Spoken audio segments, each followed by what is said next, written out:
Hello, and welcome to Mind Sherlock, where every story feels like a conversation over a warm cup of coffee. Today, I bring you a brand new Sherlock Holmes mystery, filled with twists, clues, and clever deductions. Make yourself comfortable, and let's unravel the case together. And if you'd like, leave a quick comment and tell me where you're joining from. It's always a pleasure to know where our little detective community is tuning in from. Now, let's get started.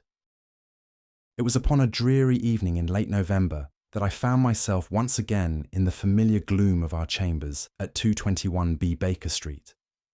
A persistent fog clung to the windows, blurring the outlines of the gaslights beyond, and rendering even the nearest hansoms little more than spectral glows, drifting past like silent phantoms.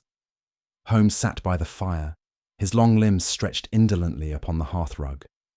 The bow of his violin balanced between his fingers, as though contemplating whether to provoke or soothe the storm outside.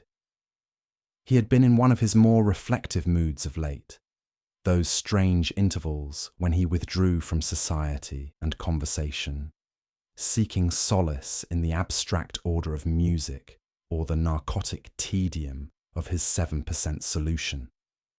For my part, I had learned to weather these spells with a mixture of patience and medical concern, though the former often triumphed by necessity. "Watson," he said at length, without shifting his gaze from the flames, "did it ever occur to you that music may be a form of prophecy?" I raised an eyebrow. "Prophecy, Holmes? Surely you mean interpretation." "No," he murmured. "Not interpretation. Prediction. A sequence of notes, cleverly arranged, might portend more than emotion. It may point to action, even consequence." Before I could press him further, a sharp knock interrupted the evening's musings. Holmes set the violin aside with a flicker of interest, rising just as Mrs. Hudson's familiar tread approached the door. "A lady to see you, Mr. Holmes, most insistent." And thus, without warning, the first tremor of the case stirred the calm of our fog-draped evening. The door opened upon a young woman of slight frame and refined bearing. Her dark coat was damp with mist, and her gloved hands clutched a worn leather folio, as if it were the last buoy in a storm-tossed sea. Though composed in posture, her wide eyes betrayed a turbulence of fear that no genteel upbringing could conceal. "I am Eliza Hartwell," she said softly, "and I beg your pardon for coming unannounced. But I didn't know where else to turn." Holmes stepped forward with a manner that was at once courteous and inquisitive. "Miss Hartwell, you are most welcome. Pray, take a seat by the fire. You have the look of one pursued, not by a man, but by a shadow. Am I right?" Her lips parted in surprise, but she said nothing until she had settled into the armchair. Then, with trembling fingers, she drew a sheet of manuscript from the folio and laid it across Holmes's outstretched hand. "I am a pianist, Mr. Holmes, trained at the Royal Academy.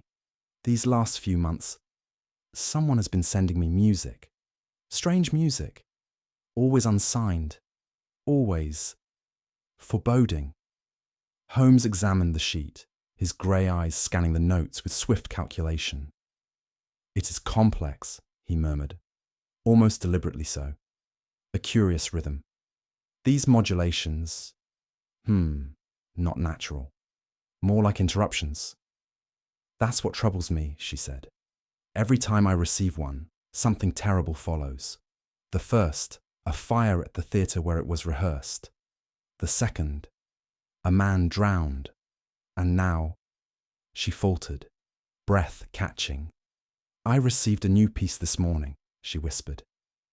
"And I believe it predicts a murder." Holmes's head inclined slightly, the sheet still in his hands. "And you believe this composition is more than an eerie coincidence?" Eliza Hartwell nodded, her composure faltering further.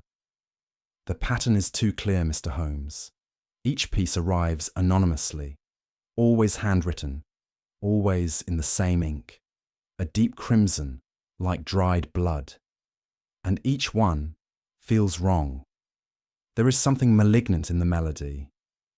I can sense it when I play. I studied the woman with growing concern. There was no hysteria in her voice, only a quiet dread that chilled the room more thoroughly than the November fog. Holmes stood abruptly and fetched his magnifying lens. He held the page up to the lamplight, examining not the notes, but the margins. No watermark, parchment, not paper. The ink, as you said, is of an unusual hue. But what interests me most, Miss Hartwell, is not what is written, but what is not. He turned the sheet toward us. Along the bottom clef, a tiny shift, a sharp inserted where it should not belong, a rest placed mid-measure without musical purpose. These are no errors, Holmes said. They are signals. Miss Hartwell leaned forward. Signals? A code, perhaps, a layered one, musical structure concealing something more, something not meant to be heard but read. She drew a shaky breath. Then you think I'm right, that another death is coming? Holmes folded the page carefully and handed it back. I think, Miss Hartwell, that someone has chosen music as their weapon, and if your instincts are correct, we must decipher their next move before the final note is played. He turned toward me with eyes alight. Watson, it appears the game is once more afoot. Holmes had already seated himself at the table, his long fingers steepled beneath his chin as he gazed at the sheet with unblinking intensity. For several minutes he remained thus, his mind evidently racing ahead of any words he might offer aloud. Then, quite without preamble, he rose, fetched his own violin, and began to reproduce the opening bars of the piece. The melody that filled the room was unlike anything I had heard from him before, disjointed, dissonant, yet undeniably deliberate. There was no fluidity to the progression, no resolution in its phrasing. Each note lingered like a question unasked, and the pauses between them struck with the weight of meaning withheld. Holmes stopped suddenly. Do you hear it, Watson? I hear discord, I said hesitantly. He nodded. Precisely. And yet it is intentional. Whoever composed this did so not to please the ear, but to convey something concealed. He walked back to the sheet and tapped a section near the middle. This chord here, unresolved, repeated thrice. And these errant rests placed mid-measure, they speak not to musicality, but to interruption. Interruption of thought, of speech. Eliza leaned forward. You believe it is a code? I believe, Holmes replied quietly, that we are no longer dealing with music, Miss Hartwell, but with a cipher hidden within the medium of harmony. Someone wishes to communicate, covertly, and with deadly consequence. He turned to me, eyes glinting. And our task, Watson, is to listen, not with the ear, but with the mind. Miss Hartwell hesitated, her eyes moving toward the window where the fog still pressed like a living thing. There is one more matter I must tell you, though I fear it will sound fanciful. Holmes made a slight gesture of encouragement, and she continued. For the past fortnight, I have felt watched, not merely in passing, but deliberately. I reside alone in Bloomsbury, and on 3 separate nights I observed the same figure across the street. A tall man in a long black coat and gloves. He never approached, never spoke, only stood, half hidden by the gaslight and mist, looking up at my windows. And you are certain it was the same man? I asked. I cannot say for certain, but his posture, his presence, it was unmistakable. Each time he vanished before I could summon help or venture outside. The last sighting was just 2 nights ago, shortly before the new composition arrived. Holmes rose and began to pace, the long folds of his dressing gown trailing behind him like a cloak of thought. "Music delivered by an unknown hand," he murmured. "Death following each performance, and now a lurking presence.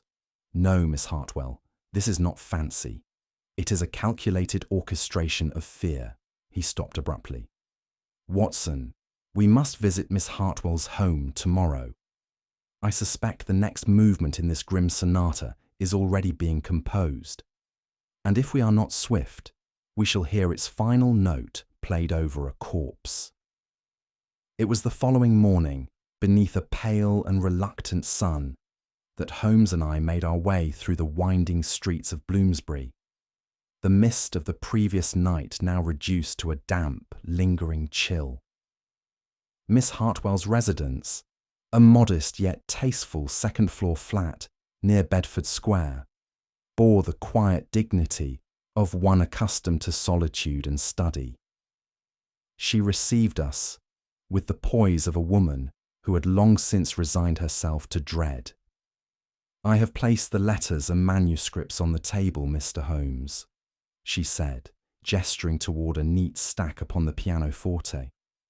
"They have not been touched since yesterday."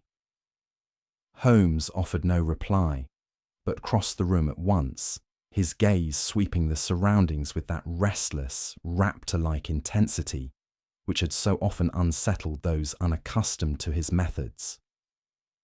He withdrew his lens and bent over the sheets, his fingers lightly tracing the staves as if feeling for vibrations invisible to the eye. He murmured. "Same parchment, same crimson ink. But note here, Watson. This measure ends in a perfect cadence, yet is followed by a suspended chord that contradicts its finality. And here, observe the errant slur markings across a bar in 3/4 time. These are not musical errors. They are deliberate inconsistencies." "You believe they are coded?" I asked. "I believe," he said, "that the melody is merely the surface layer. The true message lies beneath." He held the first sheet to the light. Tiny pinholes ran vertically along one margin, spaced irregularly. "And these perforations," he added, "are not from where, but from a mechanical source. Possibly a cipher wheel." Miss Hartwell looked on, pale and silent. "We are no longer in the realm of mere composition, Watson," Holmes said gravely. "This is the architecture of conspiracy." Holmes seated himself before the piano and played a phrase from the second manuscript, slowly, deliberately, his brows furrowed as the discordant progression echoed through the flat. Even to my untrained ear, the composition bore an uneasy quality, as though it resisted its own structure. "Do you hear it?" Holmes asked, fingers poised in the air. "The melody moves forward, but the rhythm contradicts it. There is a stutter, a hesitation, artificial, intentional." He stood and returned to the table, retrieving a notebook from his coat. "Now observe. The rests inserted here, here, and again here. Each aligns not with musical phrasing, but with a temporal interval. They suggest timing, not how to play the piece, but when to act." "A clock?" I asked. "A schedule," he corrected, "a metrical code.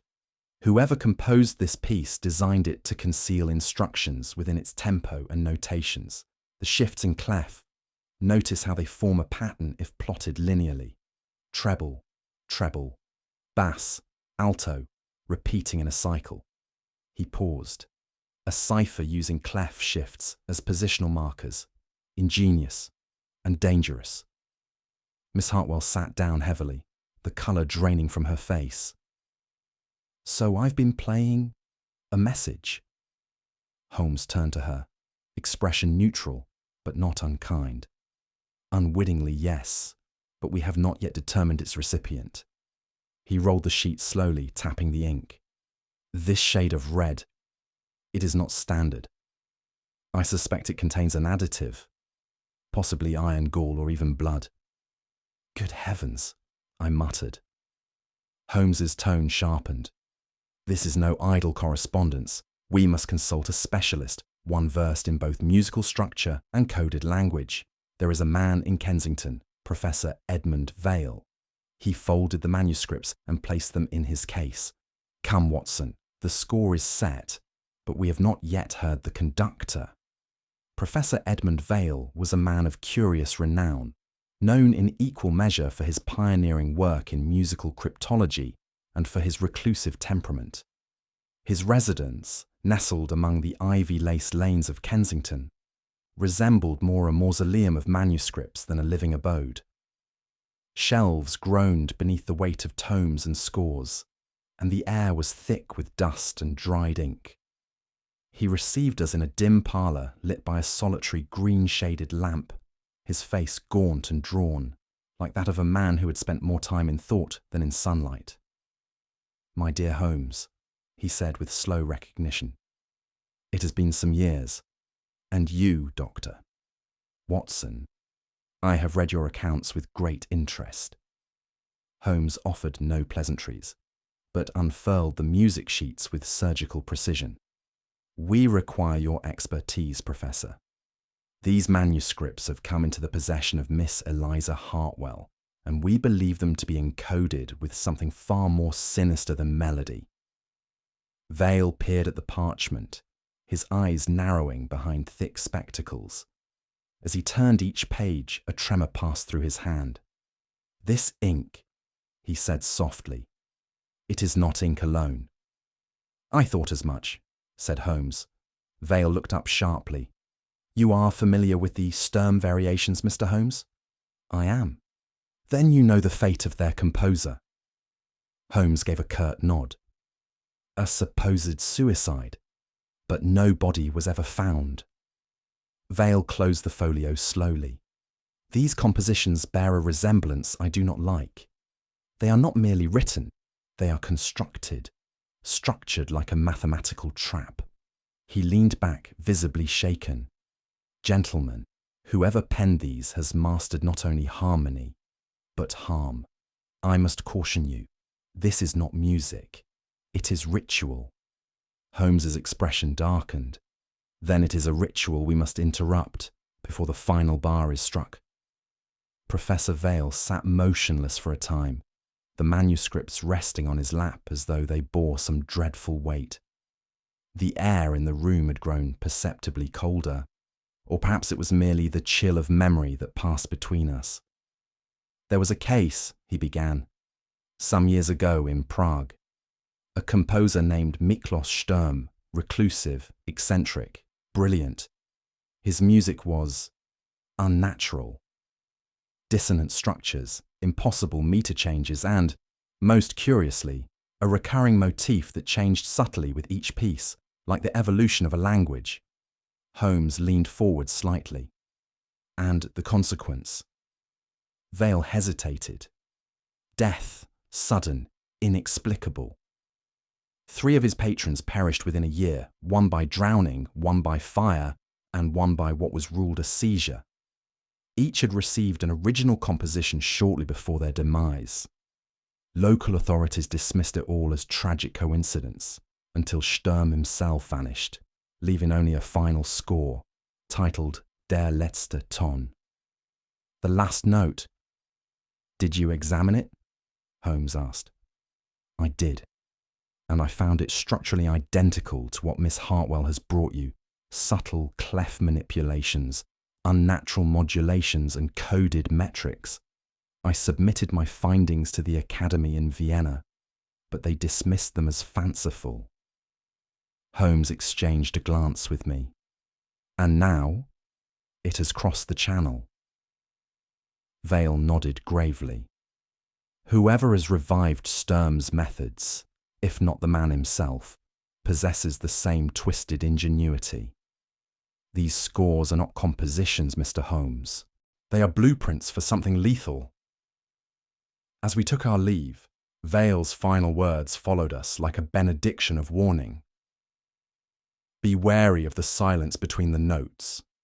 That is where the truth lies." We had scarcely returned to Baker Street when a message was delivered by express. Its origin, the offices of the Evening Standard. Holmes read it in silence, his expression growing darker by the line. "Well, Watson," he said, setting it down, "the tempo has increased." Thomas Kellerton, music critic and professional scourge of London's concert halls, was found dead in his Mayfair lodgings this morning.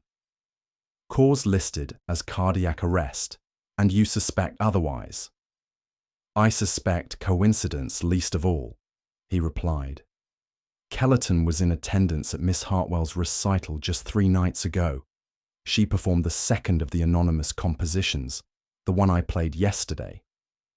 Holmes retrieved a folded newspaper from the mantel and unfolded it across the table. "Note this, Watson. Kellerton's review was scathing. He accused the piece of being a soulless labyrinth, as though composed by one contemptuous of order and reason." Perhaps the composer returned the sentiment. "But if this was murder," I asked, "why such subtlety? Why not something more decisive?" "Because subtlety cloaks intent. Cardiac failure suggests natural causes, but in Kellerton's case, it also silences a critic and eliminates scrutiny." Holmes reached for his coat. "We are going to Mayfair." "To examine the body?" "No, Watson. The body has told its tale, but the room may whisper what the corpse cannot." And with that, we descended the stairs, the early dusk already thickening the air. The game, it seemed, had indeed moved into a faster movement, and the next note could strike at any moment. Kellerton's lodgings were well appointed but impersonal, the kind of dwelling maintained more for appearances than comfort. His manservant, a terse fellow named Dobbins, allowed us entrance with the weary resignation of one who had already been questioned at length. Holmes moved with practiced ease through the room, pausing only briefly by the armchair where Kellerton had been found. On a small side table rested a brandy glass, untouched save for a faint residue at its rim. Holmes sniffed it once, then dipped a finger and pressed it to the tip of his tongue. "Bitter almond," he muttered. "Trace, but unmistakable." "Cyanide?" I asked. "In its gentlest form, perhaps a compound derivative, a dosage small enough to mimic heart failure." A doctor, examining the body post-mortem, would find no hemorrhaging, no swelling. But the heart stops, all the same. He examined the floor near the fireplace and retrieved a small torn scrap of parchment, barely more than a sliver, yet marked with the same crimson ink. "Someone was here before the authorities," he said, "and they took care to remove any trace of the score. But this they missed. What now, Holmes?" He turned, his eyes shining with cold satisfaction. "Now we return to Miss Hartwell. If this murderer intends a crescendo, then we must identify the theme before it reaches its final movement." As we stepped into the darkening street, I could not help but feel the quiet gravity of the case pressing upon us. Death had a rhythm, it seemed, and Holmes intended to break it before it reached its final bar. The venue in question, a private salon nestled behind the facade of a fashionable Kensington music society, still bore the faded echoes of the performance 3 nights past. The matron of the hall, a frost-haired woman named Mrs. Elphinstone, granted us access with the sort of reverence Holmes inspired in those familiar with the public record of his exploits. "Miss Hartwell performed here the night before last," she informed us. "A small private audience, mostly patrons and peers. I cannot say the piece was well received. Strange it was, cold. It made the room feel smaller." Holmes listened with polite disinterest. His attention had already wandered to the corner of the modest stage and to the pages of discarded programmes strewn there. He sifted through them briskly until one, torn and heavily marked, caught his eye. This one, he said. Do you see, Watson? Red ink. Not just underlining, but annotations. Here, sequence breaks at bar 12. And here, mirror the left hand in octave. A composer's mind at work, or a saboteur's. The handwriting bore an angular, almost calligraphic character, utterly distinct from Miss Hartwell's elegant, rounded script.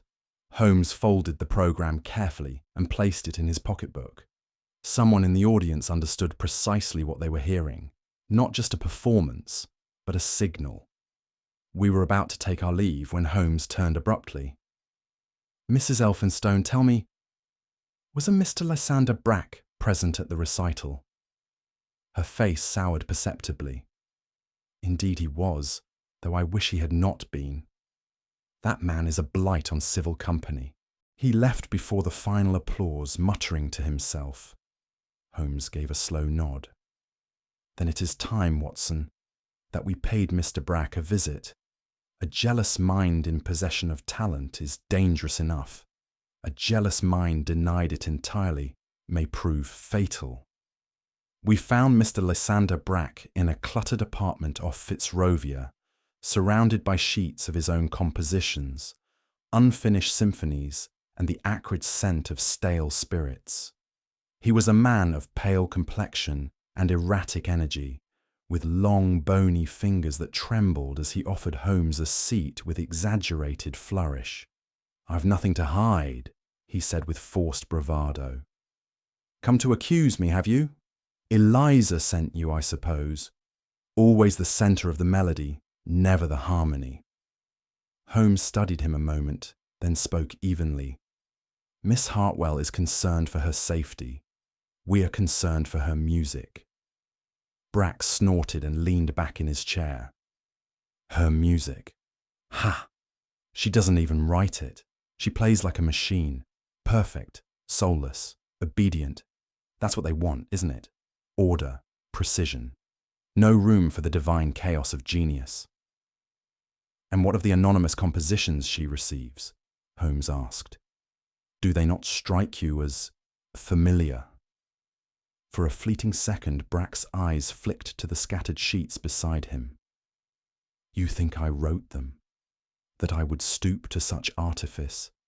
No, Mr. Holmes, I would never hide behind a curtain of ink. My madness, if you will, is honest." "But you were present at her recital," Holmes pressed. Brack's gaze turned distant. "Yes, I went to hear what she had been given. That thing she played. It wasn't music. It was a threat, a warning dressed in treble clefs and syncopated terror." "Do you know who wrote it?" "If I did," Brack whispered, "I would beg them for the rest, because whoever composed that piece understands the true voice of despair."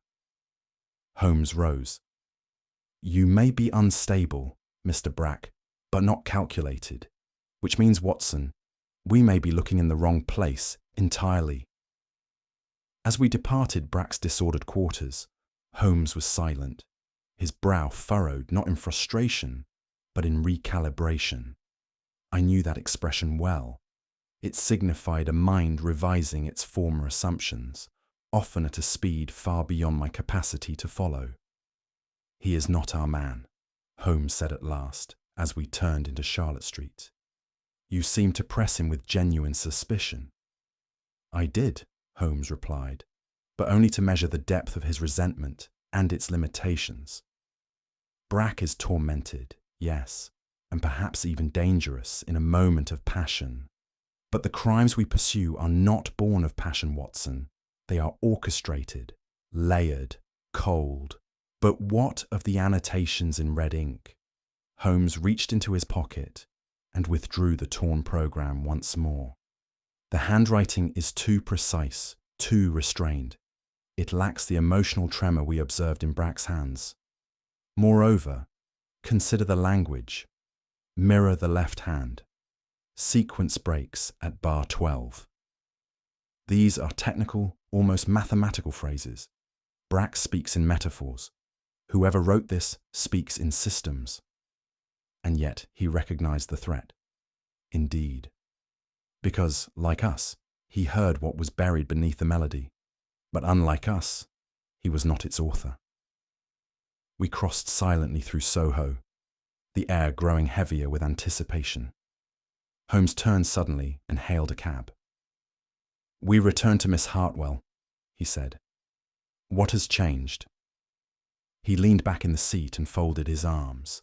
"Nothing has changed, Watson, but something is about to. I can feel it in the tempo."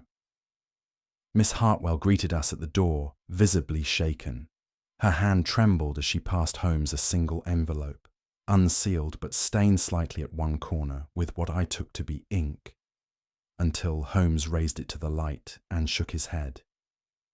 "Not ink," he said grimly. "Coagulated blood. A theatrical flourish designed to unsettle. And by your expression, Miss Hartwell, I take it the sender succeeded." She nodded wordlessly. Holmes withdrew the sheet with care. I felt a chill settle on the room as he opened the score. Unlike the previous manuscripts, this one bore no signature, no tempo markings, only a bold title at the top of the page in the same crimson hand: Requiem for One Unnamed. Beneath the title, the first bars descended into a sequence so sombre, so rhythmically hollow, that even I, no student of music, felt its weight. Holmes turned the page slowly, frowning. "There is a finality here," he murmured. "No repetitions, no development, only a single theme, growing darker with each measure. It is the sound of certainty." "Then someone else is to die?" I asked. "More than that, Watson. This is not a warning. It is a declaration." Miss Hartwell clutched the edge of the piano. "I won't play it. I won't go near it." Holmes glanced at her gently. "You may not have a choice, Miss Hartwell. Whoever wrote this has chosen you not as audience, but as instrument." He turned back to the final bar, which ended not with a note, but a rest. "An unfinished silence," he said, "which means the performance is yet to come." Holmes spent the next several hours locked in what I had come to recognize as his deepest mode of concentration: silence laced with sudden bursts of activity. He paced, he scribbled notes in his cipher journal, and once even played a fragment of the requiem backwards on his violin, eliciting a sound so unsettling that even the kettle seemed to shiver. At last, he laid the manuscript flat upon the table and spoke. "The title is misdirection, Watson. Requiem for One Unnamed implies a mystery, but this is no funeral mass. This is a blueprint, a coded message laid over the architecture of music." He tapped the second staff. "Every fourth bar contains a rhythmic anomaly. That alone may mean nothing.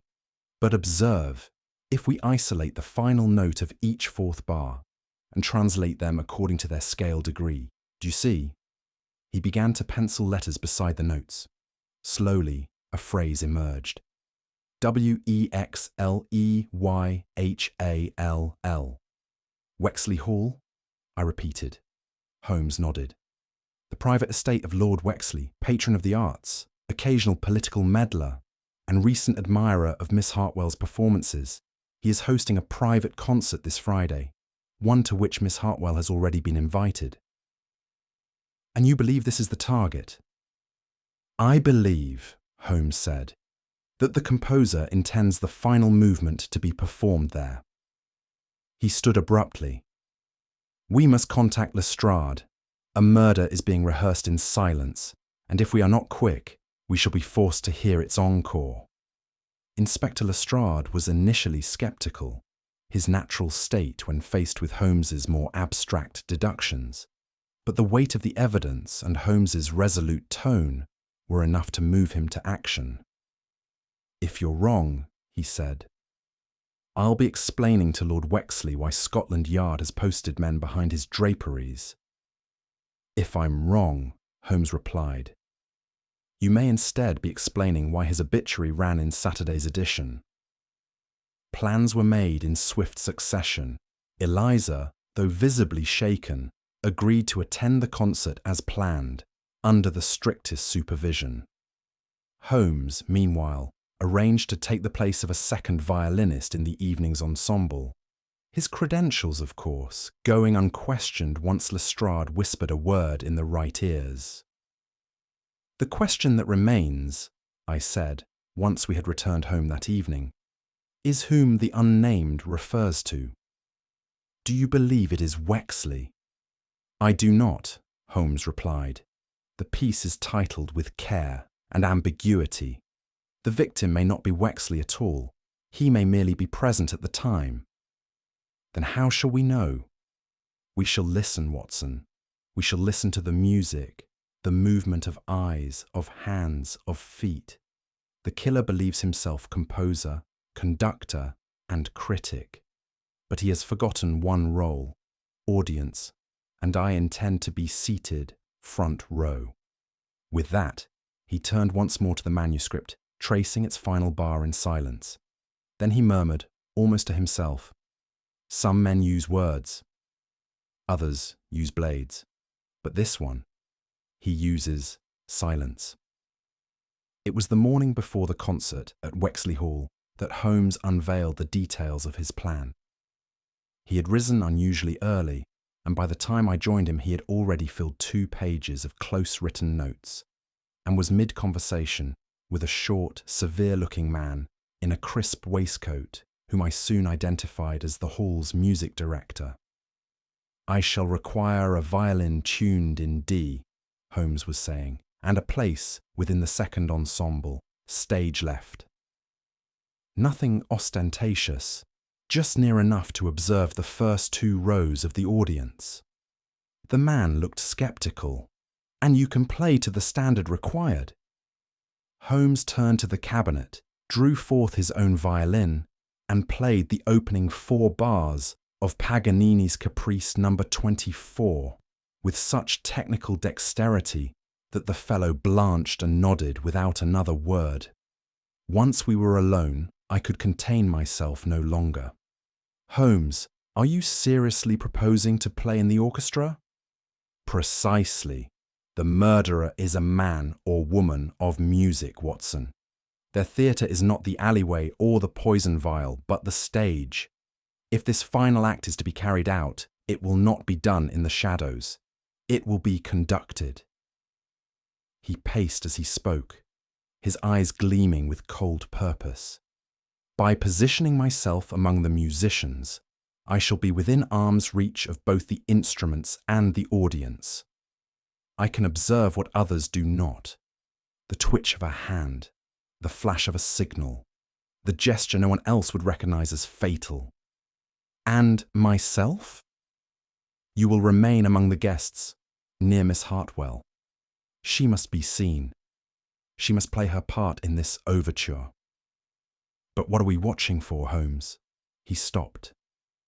"We are watching for the moment where sound turns to silence, and a man believes he has become a god." Inspector Lestrade arrived that afternoon. His expression, equal parts irritation and resignation. He was no stranger to Holmes's eccentricities, yet I could tell that the notion of concealing officers behind velvet curtains was testing even his professional tolerance. "So let me be certain," he said, arms crossed. "You're telling me that someone is planning a murder by music?" Holmes corrected him without pause. "Not by music, Lestrade. Through music. The composition is not the weapon, it is the summons." Lestrade shook his head, but opened his notepad. "And the victim?" "That remains unclear. Possibly Wexley, possibly another member of the audience. What is certain is that whoever penned these pieces will be present to hear their final work performed." "And your role?" Holmes gestured towards his violin case. "Second fiddle, literally and figuratively," I interjected. "Holmes believes the assassin will act only when the piece reaches a certain measure." "Then I'll have men at every exit," Lestrade muttered. "Plain clothes, of course." No firearms unless you give the word, Holmes. Exactly, Holmes said. I require silence until the very moment of action. The performance must proceed uninterrupted, lest we tip our hand too soon. And what if we're wrong? Holmes turned, his voice calm. Then Wexley enjoys an evening of overwrought melody and we depart unnoticed. But if I am right, Lestrade, then we catch a composer of death at the crescendo. With reluctant admiration, Lestrade nodded and departed to set the wheels in motion. Holmes stood still for a moment, then said quietly to me, "Now, Watson, let us rehearse. The trap must be as precise as the notes upon the page." The evening of the concert arrived with a weight that hung upon the city like fog.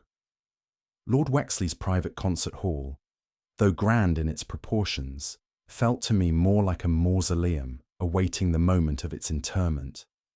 The guests were well dressed, murmuring softly as they filed into their seats, oblivious to the tension that underlay the evening's proceedings. Miss Hartwell, composed beyond what could be reasonably expected, sat at the grand pianoforte, her hands still in her lap, her gaze fixed on the sheet before her. Requiem for one unnamed. I was seated nearby, close enough to act if needed, yet distant enough not to arouse suspicion. Holmes, meanwhile, had vanished amongst the orchestral ensemble, second violin in hand, seated unobtrusively near the back corner of the stage.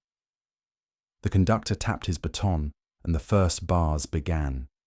The opening measures were sparse, hollow, almost reverent in their restraint. Miss Hartwell's fingers drifted over the keys with mechanical grace, her expression unreadable. There was something uncanny in the sound itself, a sense of rising dread woven into the melody, as though each note were a step towards something inevitable. I glanced at Lord Wexley, seated near the front, his wine untouched, his posture indifferent. Around him, men and women listened with varying degrees of confusion, admiration, or discomfort. But Holmes, though I could barely see him, was alert, head moving subtly, eyes scanning the audience with clinical precision, and still the music played on. The tempo shifted subtly. At the 12th measure, the motif repeated, inverted and darkened. I saw Holmes lean forward slightly, his fingers poised not on strings, but on tension. The audience was silent, no coughs, no whispers, only the sound of music and, beneath it, something waiting to break through. Then, as the music dipped into a sudden minor descent, Holmes moved. I followed Holmes's movement with difficulty, so swift and deliberate was his action. He had risen from his chair mid-phrase, seemingly in defiance of the performance's sanctity, and crossed the stage with startling speed. In the same breath, I saw his hand strike down, precise, surgical, upon the wrist of a man seated 3 rows from Lord Wexley. There was a gasp from the audience, a collective intake of breath that preceded chaos. "Stay in your seats," Holmes called, his voice commanding. "Lestrade, now!" 2 plainclothes officers surged from their hidden posts. The man Holmes had intercepted, tall, pale, and immaculately dressed, had dropped a small vial, which shattered upon the marble floor. I caught the bitter scent immediately, almond, unmistakable. Holmes held the man's right hand, now exposed. The glove had been partially removed, and in the folds of the fabric, a glass pipette, still slick with residue. Lord Wexley had turned in his chair, bewildered but unharmed. The man said nothing. "Search him," Holmes instructed, "and have the guests escorted out, quietly." Lestrade approached with fury in his step. "Who the devil is he?" Holmes stood holding the glove in one hand. "He is the composer, the architect, and I dare say the most dangerous mind to grace a concert hall since Paganini first touched strings. The man's eyes remained fixed upon Miss Hartwell, who had stopped playing. She stared at him with confusion and horror. He used her, Holmes said softly, as a medium for murder, and tonight he sought to complete the symphony. As the officers led the man away, Holmes turned to Lestrade and murmured, "I should like him held under the strictest conditions. This one thinks in movements, not minutes." He turned to me then, voice quiet again. "And so, Watson, the music ends. But the silence, the silence may linger far longer than we think." The man sat silently within the confines of the antechamber to Wexley Hall, now under guard. His composure was remarkable, unnerving even, his features placid, the hint of a sardonic smile flickering at the corner of his mouth. It was not the face of a cornered criminal, but of a man who had in his mind completed a work of great ambition, regardless of the audience's reception. Holmes stood before him, arms folded, violin still in hand. "You do not deny it?" he asked. The man tilted his head. "Deny what, Mr. Holmes? That I attended a concert? That I admired the performance?" Holmes turned to Lestrade. "Have you searched his pockets?" "We have," Lestrade replied. "No identification, no name, nothing but the broken vial and a folded copy of the final manuscript. Requiem for one unnamed." Holmes took the folded paper and turned it toward the man. "You wrote this." For a moment, nothing. Then a quiet chuckle. "You're sharper than I expected." "Yes, Mr. Holmes. I wrote it. Every note, every silence." At this, Holmes said, with unnerving calm, "You are Professor Edmund Vale." The man's smile faltered. "Ah, so the curtain falls." I started. "But Vale examined the first sheets himself. He was the one who warned us." Holmes turned to me. "Exactly, Watson. He warned us in order to insert himself into the chain of investigation. He knew the pieces could not be traced to him without risk, so he created an alibi, as an expert, the one man no one would suspect." Lestrade stared. "But why?" Holmes turned back to Vale. "That, I believe, he will tell us himself. Won't you, Professor?" Vale's gaze was fixed on Holmes, but the smile had left him. "I wrote the truth into harmony," he said softly, "and no one listened." Holmes and I remained as Lestrade conducted the formalities, the officers surrounding Professor Vale like stagehands clearing the wreckage of a finished act. The man had offered no resistance, nor had he attempted to plead, reason, or protest. Instead, he watched Holmes with the detached interest of a composer, hearing his own symphony replayed by another hand. "You must understand," he said at last, "that this was never about the act of killing. It was about the performance, the precision." "The meaning, I asked. "You poisoned a man. You led an innocent woman to perform music she believed was cursed. What meaning could justify that?" Vale looked at me, and for the first time I saw in his eyes the glint not of madness, but of belief. "I selected targets," he said, "not randomly, but carefully. Kellerton, the critic who destroyed young artists for pleasure. Wexley, a financier of war under the veil of philanthropy. Each note was a symbol, each key change, a reckoning.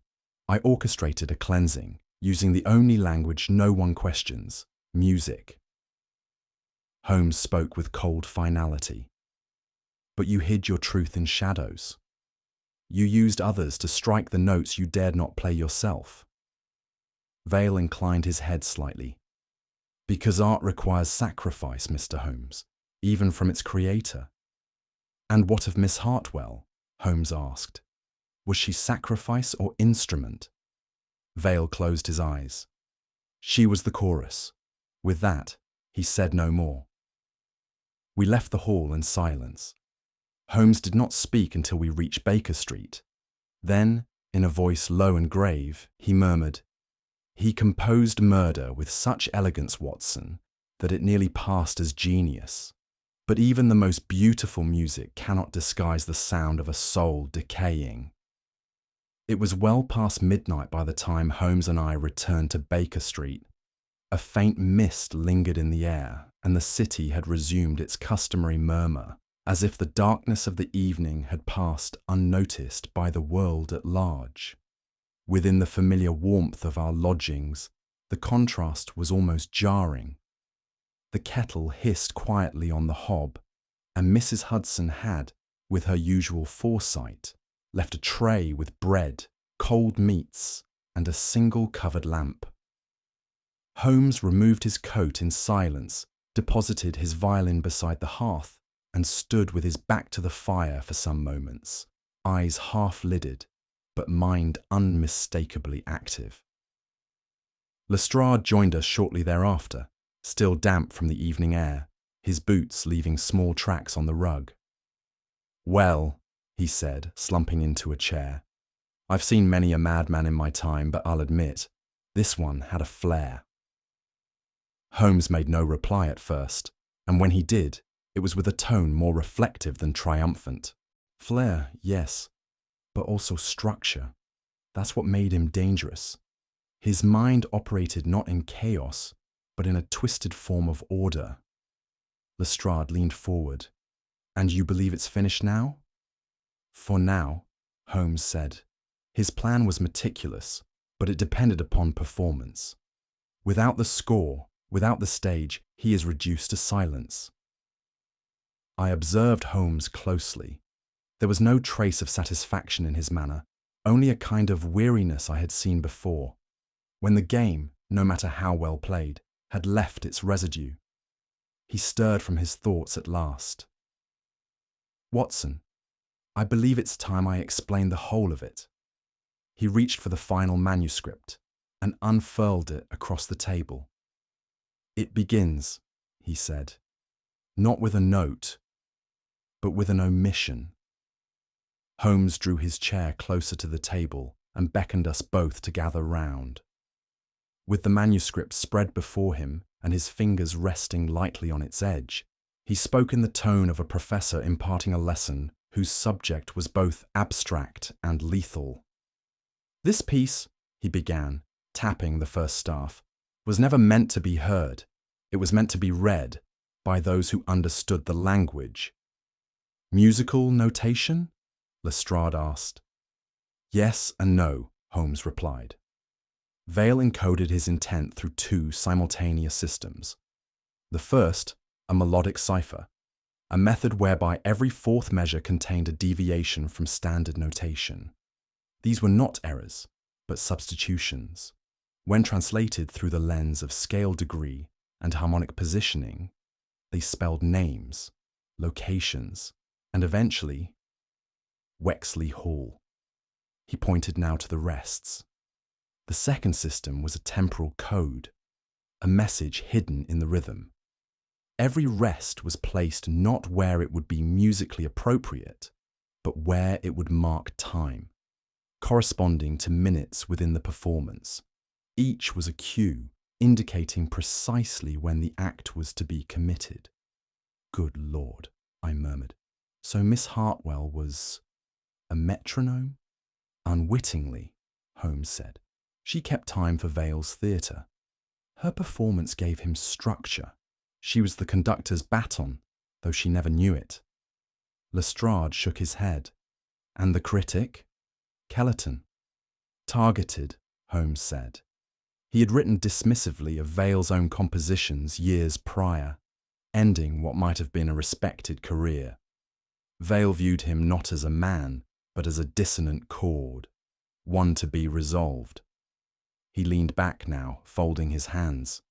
It was genius of a sort, artistic, mathematical, and sociopathic. A composition written not in ink alone, but in vengeance. He masked murder within music so expertly that even the most trained eye might mistake it for abstraction. And what of the torn concert program? I asked. A slip, Holmes said. Vale's only error. He could not resist analysing his own work in public, annotating the performance he had crafted. That paper and Brack's unexpected insight were the cracks that allowed us to see the mechanism beneath the melody. He paused then, and with a glance toward the manuscript, added quietly, "Beauty, when corrupted, does not lose its form. It turns inward. And there, Watson, it begins to rot." Holmes sat back, his gaze fixed distantly on the corner of the room, though his voice retained its sharpness and precision. "From the beginning," he said, Vale positioned himself with care, not as the composer of the pieces, but as their interpreter. By offering assistance, he controlled the flow of information, obscured suspicion, and guided the investigation just far enough to keep us near, but not too near. I interjected, "But surely he could not have anticipated Eliza would come to you." He shook his head. Number that was the one element beyond his composition. Miss Hartwell's decision to seek help was not part of his initial score. It was an improvisation, and once it occurred, Vale had no choice but to adapt. He presented himself as an expert, a former instructor, concerned, cooperative, credible. It gave him proximity and authority. Lestrade, still seated across from us, let out a low whistle. "You mean to say he played us all?" Holmes nodded. "Played us as one would a fugue, contrapuntally. Miss Hartwell was his medium. Her skill made her valuable. He selected her not merely for her talent, but for her discipline. She would not question a sheet of music, nor its structure. She would play what was placed before her, faithfully, precisely, making her the ideal vessel." "She said she felt something wrong in the music," I offered. "Yes," Holmes replied, "because art cannot help but betray its origin. Even the most methodical poisoner will leave a trace. And Vale, for all his calculation, could not cleanse his work of its intent."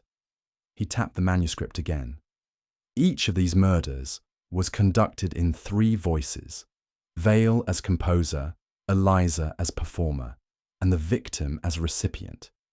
He created a triangle of sound, with himself at the apex." "And his motive?" Lestrade asked. Holmes's tone was quiet. Control, correction. Vale saw the world as dissonant. His victims, to him, were wrong notes.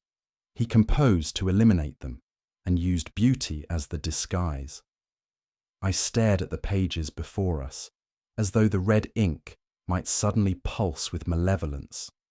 "He made music of murder," I said softly. Holmes replied, "No, Watson. He made murder of music." Holmes turned once more to the last page of the requiem for one unnamed, his fingers gliding across the staves, as if reading a language visible only to him.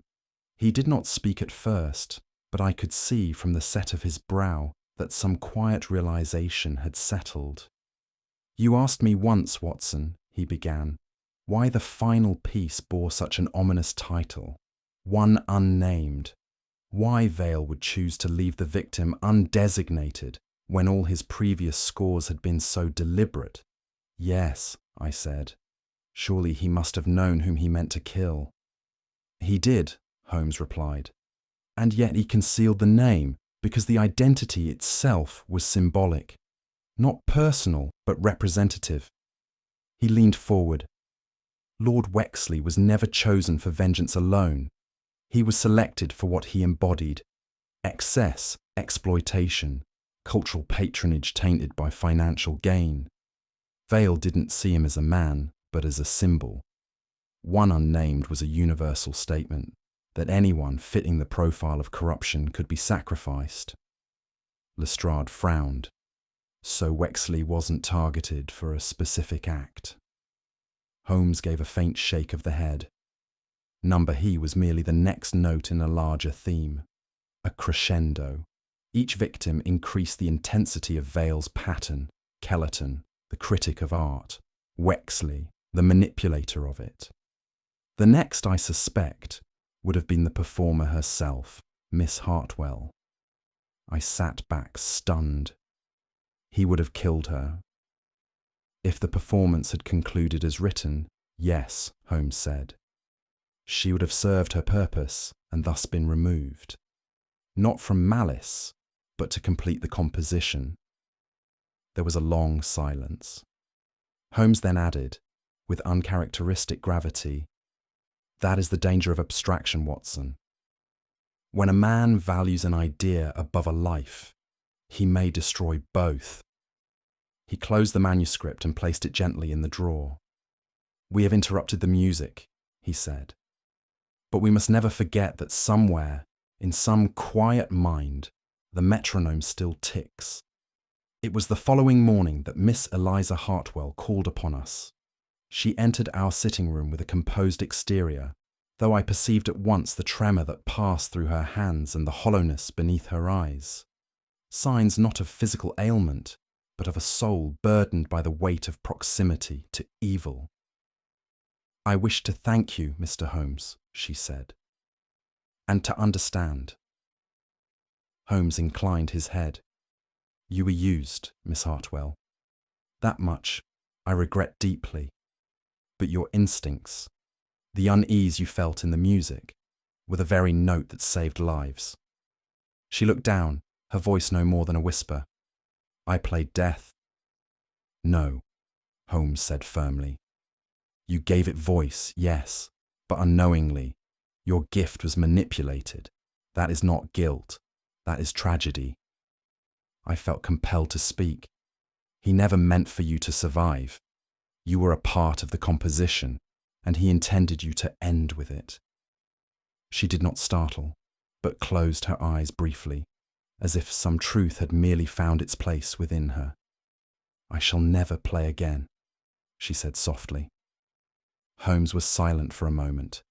Then, with rare gentleness, he replied, "Perhaps not now. But there may come a time when you reclaim your music, when you play not what was given, but what you choose." She left with a quiet dignity, and Holmes watched the door long after it had closed. "Genius," he said at last, "when severed from conscience, becomes a blade. And some instruments, however fine, cut deeper than any knife." That evening, as I penned the final notes of this most singular case, I found myself haunted not by the villain, but by the melody. The requiem for one unnamed remained in my thoughts, not as a tune, but as an echo, an unfinished phrase that refused resolution. I glanced toward Holmes, who sat in his chair, the violin resting untouched at his side. He had not played since our return. There was a stillness about him, neither brooding nor restful, but reflective, as though he too had heard something in the silence that lingered after Vale's final performance. At last, he spoke. "Watson," he said, "we spend our lives listening for truth in the noise of the world. But sometimes, rarely, it is the silence that reveals what men would hide." He paused, then added, almost to himself, "The most delicate harmonies may yet conceal the darkest of intentions. Such is the duality of genius." And with that, he closed his eyes, not in sleep, but in thought, and the room, like the final bar of Vale's composition, settled into a perfect chilling rest. Later that evening, as the lamps burned low and the city beyond our windows drifted into its nightly murmur, I found Holmes gazing at the last of the manuscripts one final time. He had not spoken for some minutes, and when at last he did, it was in that quiet, reflective tone that often accompanied the conclusion of a case which had tested both heart and intellect. "You see, Watson," he said, without lifting his gaze, "men like Vale do not merely seek to commit crimes. They seek to compose them, not for gain or even revenge, but to be heard. It is not justice they crave, but immortality in their own deranged key. I said nothing, sensing that his mind had not yet fully released the matter. He tapped the final bar with a fingertip. There is a danger, Watson, when brilliance believes itself above morality. Genius may compose the most elegant patterns, but it cannot rewrite the human cost of cruelty. In the end, even the most beautiful lie must yield to the simplest truth. He looked up at me, eyes steady. And that is the note in which every performance must one day resolve. Now I pose the question to you, dear reader. What do you believe was Professor Vale's greatest miscalculation? Was it trusting Miss Hartwell, underestimating Holmes, or believing that murder could masquerade as music?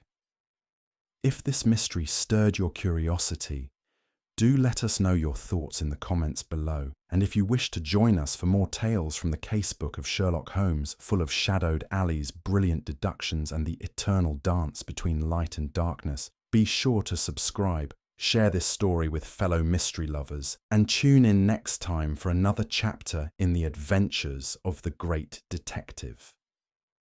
Until then, keep your eyes sharp, your mind sharper, and beware the quietest notes. They often conceal the loudest truths.